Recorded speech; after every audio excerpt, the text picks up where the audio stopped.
The different pantheons of gods and goddesses have always been rife with conflict, and these heavenly wars can last for centuries.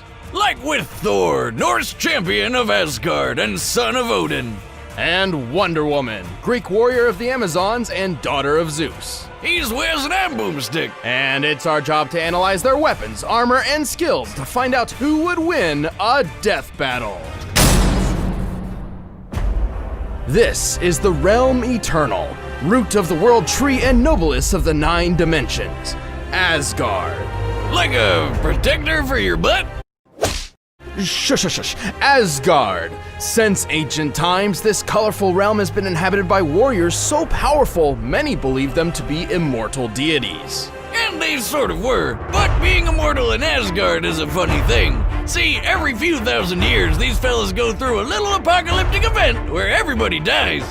Then they're born anew with only vague memories of their previous lives. This is the cataclysmic event known as Ragnarok. And Asgard's newest king, the All-Father Odin, was determined to break this cycle. So he fathered the best damn warrior the realms had ever seen. The mighty Thor. Thor spent most of his life living among his people and defending his realm from its enemies. And he was good at it, like really good. He's their tank and DPS all rolled into one when it comes to raiding other realms. And boy, does he look the part. This guy is 6 feet 6 inches of pure muscle, and possibly lead because he somehow weighs 640 pounds. Thor was trained by the best in Asgard and has proven his mettle across multiple worlds. He helped found the Avengers and has defeated everything from giants to demons to other gods. As a real-life god, Thor is super strong, super fast, and super durable. And even on those rare occasions when he does get hurt, he patches up real quick with his healing factor. And of course, being the god of thunder lets him control lightning and even the earth itself. But Thor isn't complete without his iconic arsenal. He wears the Belt of Strength, which doubles his already impressive might, and he swings around the most awesome tiny little hammer you've ever seen. Mjolnir is an ancient weapon. 65 million years ago, it was forged by dwarves by harnessing a star. Its construction was so intense, it caused the star to explode, and its fiery remains eradicated the dinosaurs. Talk about metal! Speaking of metal, Mjolnir is forged from Uru, an extremely durable iron-like ore that is highly susceptible to enchantment. Mjolnir in particular is enchanted to house a cosmic storm powerful enough to shake black holes. And yes, the wielders of Mjolnir can access the storm's powers, including levitation and control over weather. Never wanted anything so bad in my life. Unfortunately, only those the hammer deems worthy can actually wield it, or even pick it up for that matter. You must be pure of heart and noble of mind, or else it won't even budge.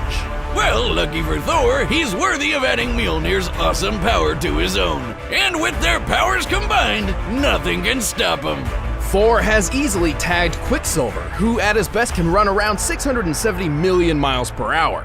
And Thor can move even faster than that when his hammer is dragging him around. Yeah, that's a thing. Thor doesn't really fly on his own in the same way people like Superman or Captain Marvel do. Instead, he literally chucks his hammer as hard as he can and hangs on for dear life as it takes him for a ride. Thor has said Mjolnir is fast enough to reach the edge of the universe in 60 seconds. This means it can travel at least 350 trillion miles per hour, or over 500,000 times the speed of light. Don't let go, Goldilocks. Hitting pavement at that speed might hurt even you. He'd be fine. He can withstand a dip in the sun, where it can be over 27 million degrees Fahrenheit. And while he was knocked unconscious, he did survive a bomb capable of planet busting, equal to a force of over 53 quadrillion megatons of TNT. I'm more impressed that he lifted this giant-ass snake.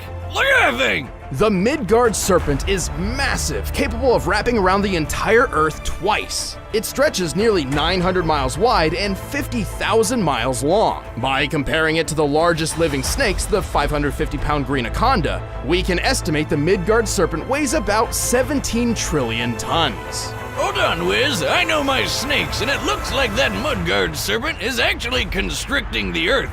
By squeezing prey, a snake can apply pressure 16 times its normal weight. So Thor didn't just lift a really heavy snake, he outmatched 272 trillion tons of force.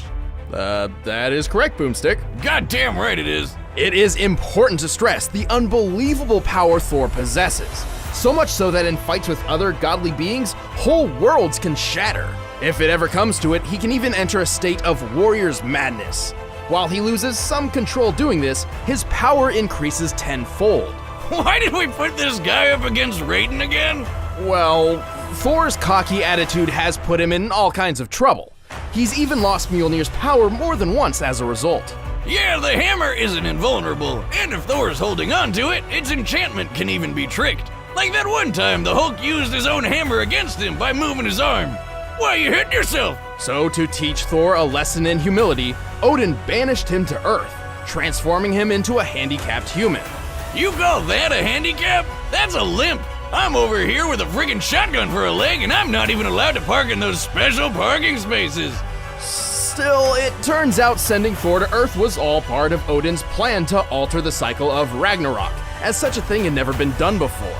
And it worked! 4,000 years after the previous Ragnarok, Armageddon was stopped for good, and the gods were free. All thanks to Thor, and a giant time-traveling floating sentient eyeball, but mostly Thor. Can't make this stuff up. I accept your surrender.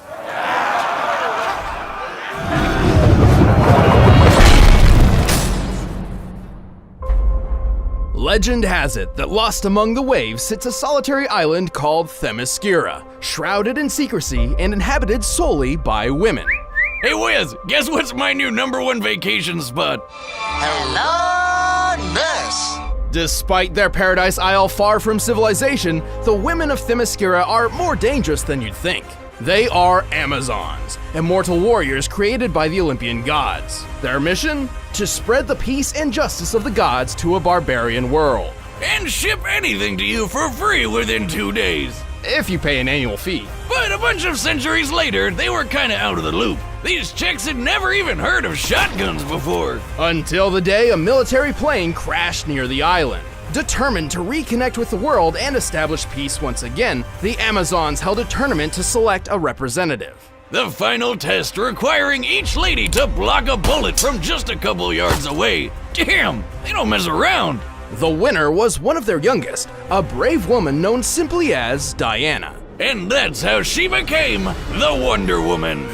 Due to her warrior heritage, Wonder Woman was trained from a very young age in just about every aspect of combat you can imagine. Cause what else she gonna do on that island? She's a master with swords, axes, spears, bows, shields, hell, pretty much anything that isn't a gun. Her Amazon physiology grants her super strength, super speed, heightened wisdom, and the ability to heal from most wounds almost instantly. And she can fly, just like Superman. How else do you think she'd get around? An invisible jet?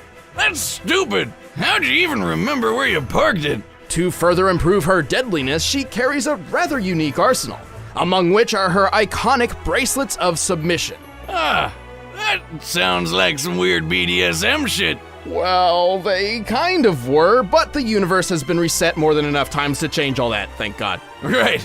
Anyway, those bracelets are her greatest tool for defense. Forged by the smith god Hephaestus using the remains of Zeus's legendary Aegis shield, the bracelets are impervious to nearly anything, including gunfire, demon lightning, and Kryptonian heat vision, which can be hotter than the sun.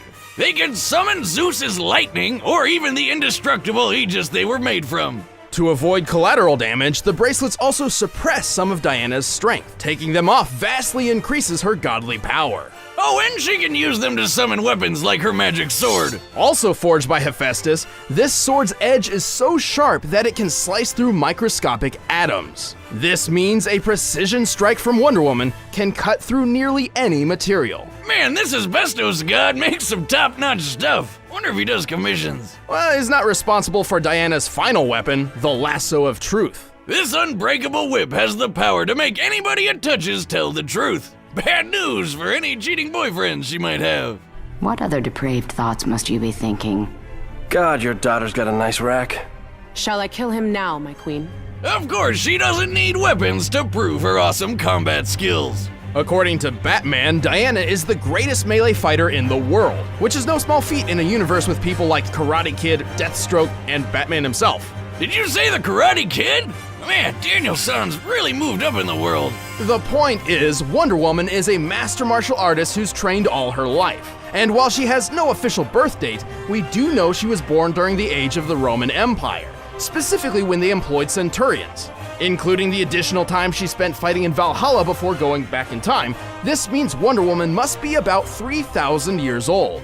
All things considered, she looks pretty damn good for her age. And that's more than enough time to become a master ass-kicker. It also helps that she's pretty darn quick. She's kept pace with Superman and defeated the speedster Professor Zoom while blind. At one point, Wonder Woman was battling an ancient god who had fragmented himself into trillions of pieces, each spread to different corners of the universe. And while he summoned his pieces back at faster than light speed, Wonder Woman was able to stand in his way and block all of them. That's insane! I mean, she's moving so fast there's like a bunch of her. Moving thousands of times the speed of light can do that. In fact, she's moving so fast she's probably breaking all manners of quantum physics. She's also ridiculously strong. She punched Doomsday into literal dust and helped pull the Earth around. The force needed to move an object out of the sun's orbit equals around 1,000th of the object's mass, including the Earth itself. Assuming Wonder Woman was pulling her fair share, this means she can lift 2.2 quintillion tons.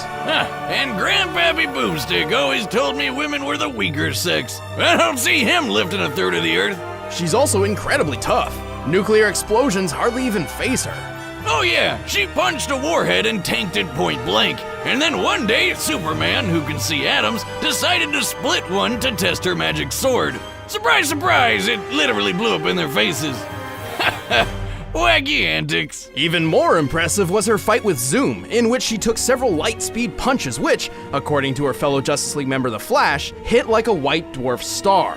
That would equal 2 billion megatons of force. Unfortunately, Wendy's not invincible. She's got her own kryptonite, and it's a lot more common than radioactive alien rocks. Her durability holds up well against almost everything, except for piercing weapons. Which just seems like an unacceptable weakness when you're that strong. Knives, swords, spears, any kind of blade will do the trick, but especially bullets, which is probably why she's gotten so good at blocking them with those bracelets. Unfortunately for swordsmen and sharpshooters, Diana doesn't go down easily. In fact, a good stabbing is more than likely just gonna piss her off. And that's when you learn just how dangerous Wonder Woman can really be.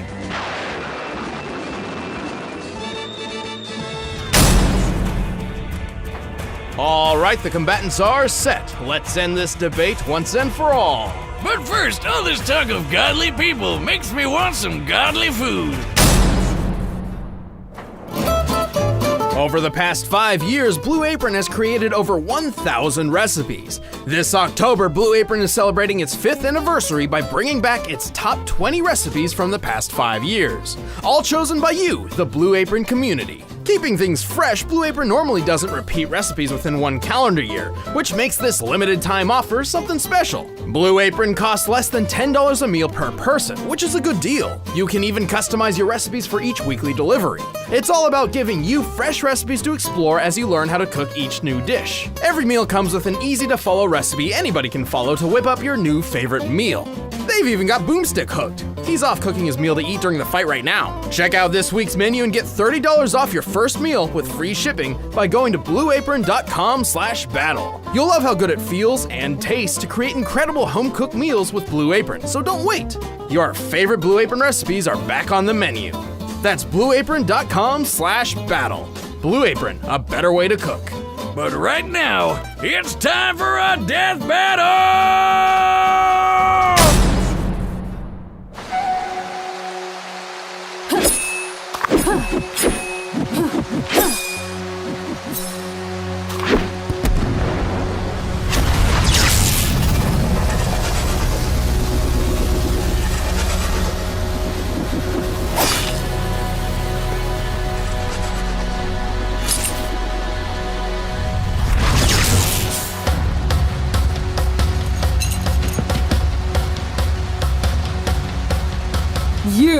No man can enter the Themyscira unannounced.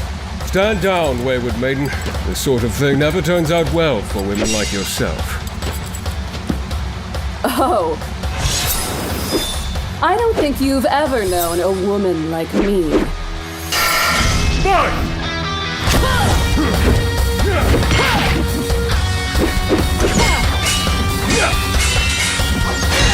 You are undone! Incredible.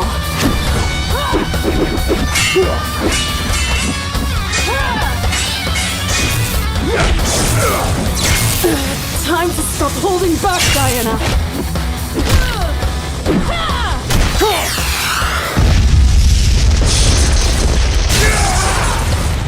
Mighty tornado!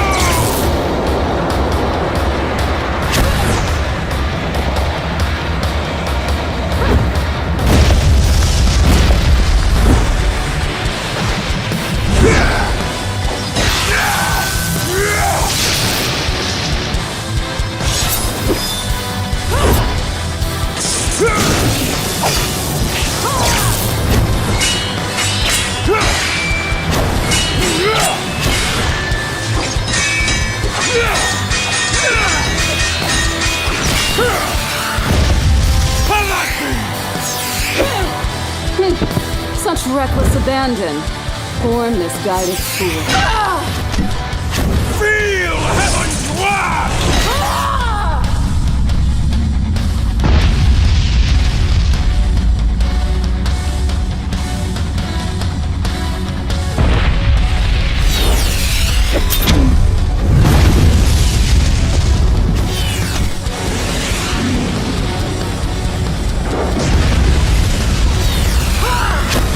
Never shall the god of thunder relent!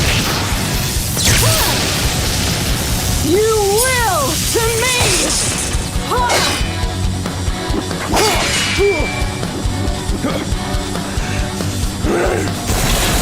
I'll kill you! I'll kill you dead! Excuse me?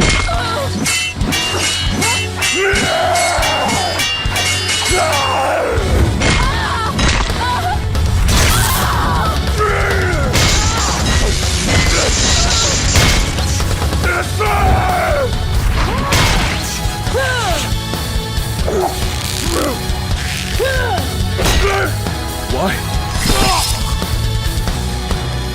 You're not worthy.